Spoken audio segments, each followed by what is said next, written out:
દોસ્તો સ્વાગત છે આપ સૌનું અમારી યુટ્યુબ ચેનલ ઉપર। આમ આદમી પાર્ટીના ધારાસભ્ય ચૈતર વસાવા જેઓ ડેડિયાપાડાના ધારાસભ્ય છે એને લઈને અત્યાર સુધીના સૌથી મહત્ત્વના સમાચાર આવી રહ્યા છે। આ અરવિંદ કેજરીવાલ અને ભગવત માનની ઉપસ્થિતિમાં જ્યારે મહાસંમેલન ડેડિયાપાડામાં આયોજિત થવા જઈ રહ્યું હોય ત્યારે એમની ભવ્ય તૈયારીઓ પણ હવે ચાલુ થઈ ગઈ હોય એવો અહેવાલ મુજબની માહિતી સામે આવી રહી છે। એમની આ ચૈતર વસાવા પ્રત્યેના સમર્થનનો વિડીયો વાયરલ થઈ રહ્યો છે। એવા સમયે આજે હાઈકોર્ટમાં ભવ્ય સુનાવણી હાથ ધરવામાં આવી છે અને હવે ડેડિયાપાડાના ધારાસભ્ય નો નિર્ણય આવી ગયો છે। શું થશે હકીકત એ જાણવા માટે આજના વિડીયોમાં અંત સુધી બન્યા રહેજો। અને જો દોસ્તો તમે અમારી યુટ્યુબ ચેનલ ઉપર પહેલીવાર આવ્યા હોય અને હજુ સુધી ચેનલને સબસ્ક્રાઇબ ન કરી હોય તો નીચે રહેલું બેલ આઇકન દબાવીને અમારી યુટ્યુબ ચેનલને અવશ્ય સબસ્ક્રાઇબ કરી લેવાની જવાબદારી તમારી છે, જેનાથી આવા ને આવા અપડેટેડ માહિતી તમારા સુધી પહોંચતી રહે।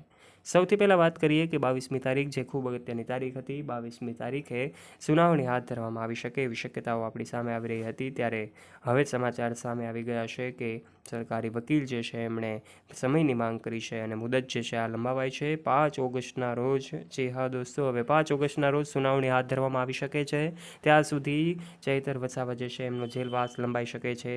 આ તમામ વાતોની વચ્ચે હવે જે છે ડેડિયાપાડાની જનતા છે, આમ આદમી પાર્ટીના સમર્થકો છે કે એમએલએ ચૈતર વસાવાના સમર્થકો, ચાહક મિત્રો છે, સૌ લોકોમાં રોષનો માહોલ છે। એક તરફ એમના જે સમાજ છે એમના દ્વારા અને આમ આદમી પાર્ટીના નેતાઓ દ્વારા જ્યારે ભવ્ય સંમેલનનું આયોજનની વાતો થઈ રહી હોય, ડેડિયાપાડામાં મહાસંમેલન આયોજન થવા જઈ રહ્યું છે જેમાં ચૈતર વસાવાના સમર્થનમાં આ સંમેલન આયોજિત થવાની તૈયારીઓ પણ જોરશોરથી શરૂ થઈ ગઈ છે। એવા સમયે આ સમાચાર આવતાની સાથે જ કેટલાક લોકો એવું કહેવામાં આવે કે શોકિત થયા છે, કેટલાક લોકો શોકમાં ડૂબ્યા છે, કારણ કે અચાનક જ આ નિર્ણય લેવાની સાથે ચૈતર વસાવાના સમર્થકો જે છે એમાં રોષનો માહોલ છે।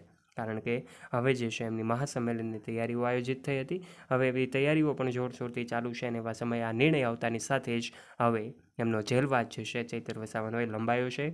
હવે 5 ઓગસ્ટના રોજ એમની સુનાવણી હાથ ધરવામાં આવી શકે છે।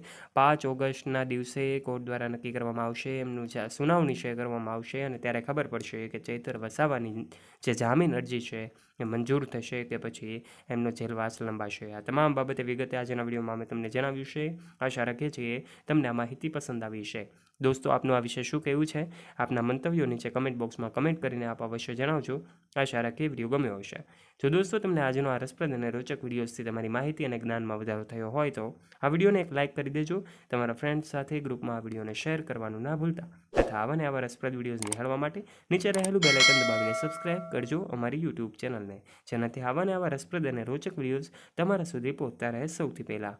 ફરી મળીશું નવા વિડીયો સાથે, ત્યાં સુધી જોડાયેલા રહો અમારી યુટ્યુબ ચેનલ સાથે। ધન્યવાદ।